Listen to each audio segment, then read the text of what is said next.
Olá, tudo bem com você? O tema da nossa reflexão de hoje vai ser o vinho na Bíblia. A vereda dos justos é como a luz da aurora, que vai brilhando mais e mais até ser dia perfeito. Provérbios 4, verso 18. Exemplos da tolerância de Deus. É um conceito bíblico expresso de forma clássica no texto acima, que a luz é progressiva, a santificação é obra de uma vida e o conhecimento aumenta a cada dia para o povo de Deus. Muitas verdades que no passado eram conhecidas apenas parcialmente ou até virtualmente desconhecidas foram crescendo e se tornando mais compreendidas pelos servos de Deus. Veja-se, por exemplo, que da mesma forma que Deus tolerou o uso de bebidas fermentadas, suportou também a escravatura como um mal contingente passageiro. Mas é evidente na Escritura que o escravismo não era e nem é parte do plano ideal de Deus, que quer que todos os homens sejam irmãos e não busquem ser servidos, mas servir.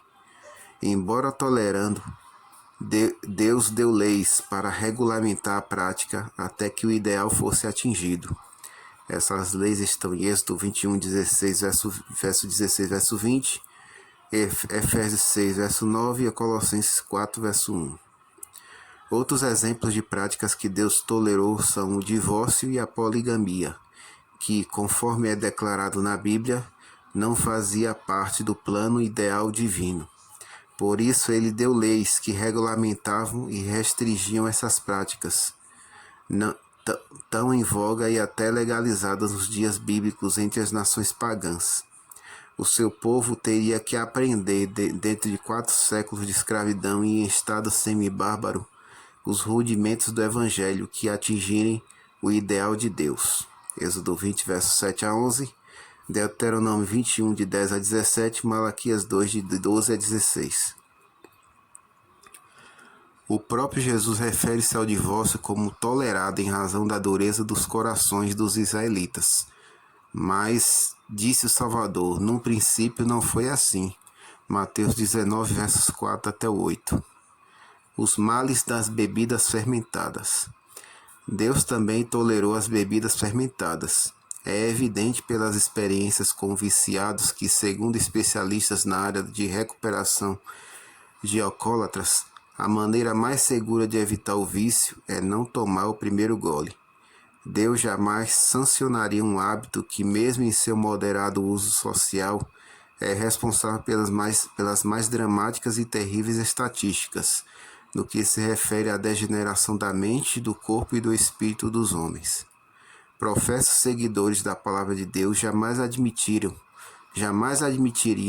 envolver-se com a guerra pelos seus horrores e mortandade, e, no entanto, apoiam o uso moderado de bebidas alcoólicas, sem considerar que as mortes por imprudência nas estradas e no trabalho montam um número anual maior do que o de muitas guerras, sem falar em deficientes mentais, filhos de ex-bebedores sociais e agora alcoólatras, lares esfacelados, invalidez, desemprego, aos centenas e milhares além de outros males. E tudo isso causado na maioria dos casos por pessoas que bebiam socialmente, somente nos fins de semana e possivelmente consideravam-se moderadas. Considerando doença pela OMS, a Organização Mundial de Saúde, o alcoolismo ainda está em expansão, porque muitos, até mesmo religiosos, sancionam doutrinariamente o seu uso. Brincar com um copo desse vírus é perigoso, é brincar com veneno. Portanto, devemos ter em mente que o uso de qualquer marca ou quantidade de bebida alcoólica é um perigo de crime contra si próprio e contra o seu próximo, e ainda fica aquém do ideal da Escritura neste particular, como veremos. A bebida alcoólica no Antigo Testamento. Outro ponto importante que esclarece a questão do uso do vinho alcoólico e outras bebidas fermentadas naturalmente, bem como a tolerância de Deus quanto a essa prática, diz respeito aos hábitos e recursos alimentares dos tempos bíblicos. É claro que, não dispondo das modernas técnicas de engarrafamento de sucos sem geladeiras, sem conservantes como temos hoje, e sem embalagens apropriadas, toda uma produção de sucos e sumos estavam sujeitas ao processo natural de fermentação.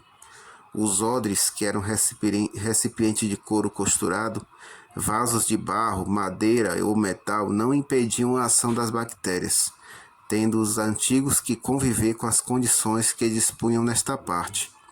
Bebiam, pois, vinho sem fermentar quando ainda novos, recém-espremido das uvas, chamado no Antigo Testamento de tirosh, ou vinho novo.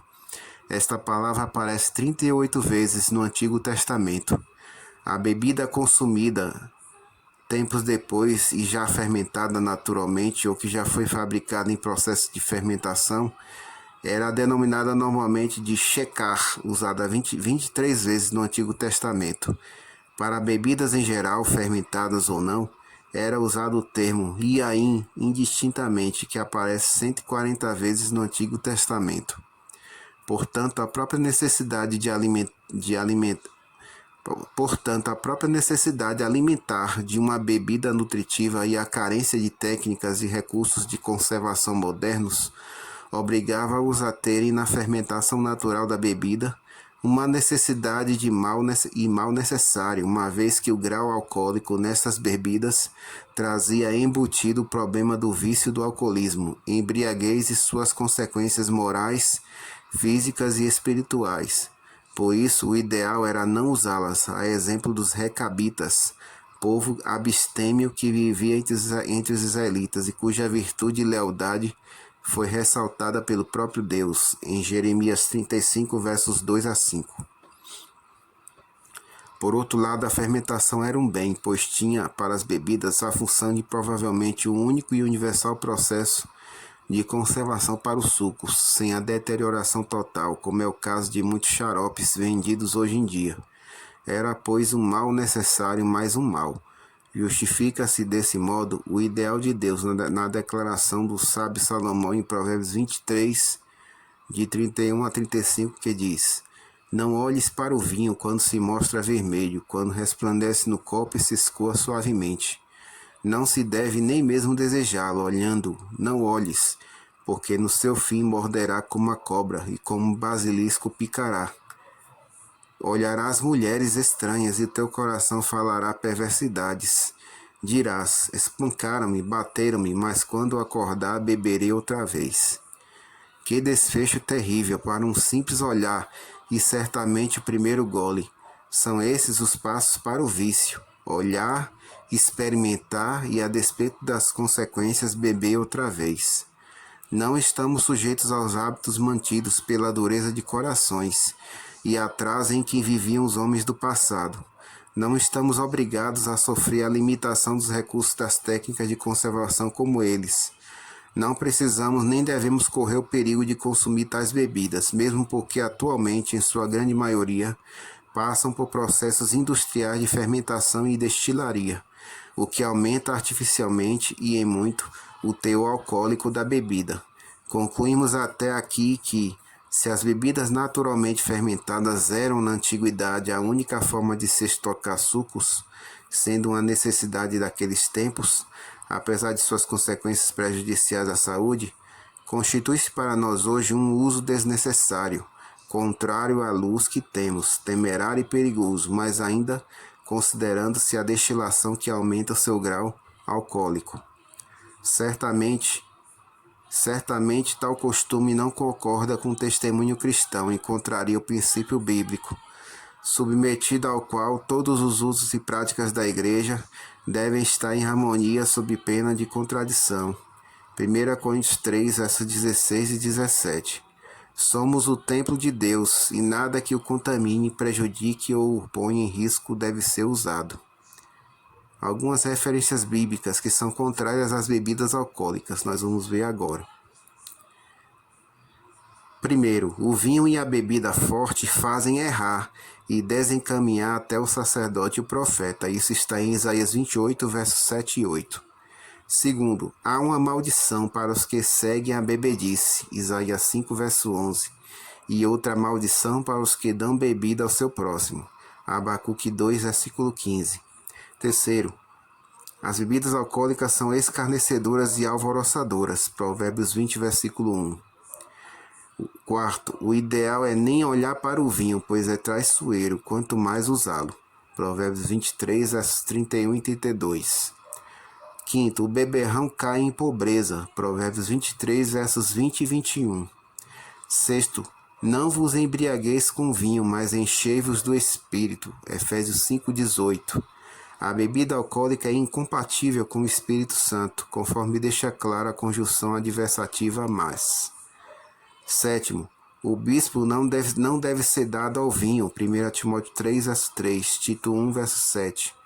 Mas o bom mesmo é não beber vinho, devido ao escândalo que pode provocar outros, Romanos 14, verso 21. A bebida está relacionada com as obras da carne, Gálatas 5, verso 21. Oitavo ponto, normalmente os que hoje são bêbados não começaram com a intenção de sê-lo. Cuidado, os bêbados não entrarão no reino dos céus, 1 Coríntios 6, verso 10. Nono ponto, a bebida era incompatível com o serviço a Deus, pois os encarregados de atividade no santuário não podiam beber, Levítico 10, verso 9. 10. Mesmo no conceito liberal da mãe do rei Lemuel, Provérbios 31, verso 6, os que ministravam a justiça e os nobres não deviam beber, Provérbios 31, versos 4 e 5. 11. Em Provérbios 31, verso 6, acha-se a opinião da mãe do rei Lemuel e não uma posição divina sobre o assunto. Os amigos de Jó, embora piedosos, também deram opiniões religiosas equivocadas, pelo que foram posteriormente repreendidos por Deus. Jó 42, versos 7 a 9. 12. Miqueias adverte que um povo mau teria profetas falsos e mentirosos que defenderiam vinho e a bebida forte. Miqueias 2, versículo 11. 13. O vinho e o mosto tiram a inteligência. Oséias 4, verso 11. 14.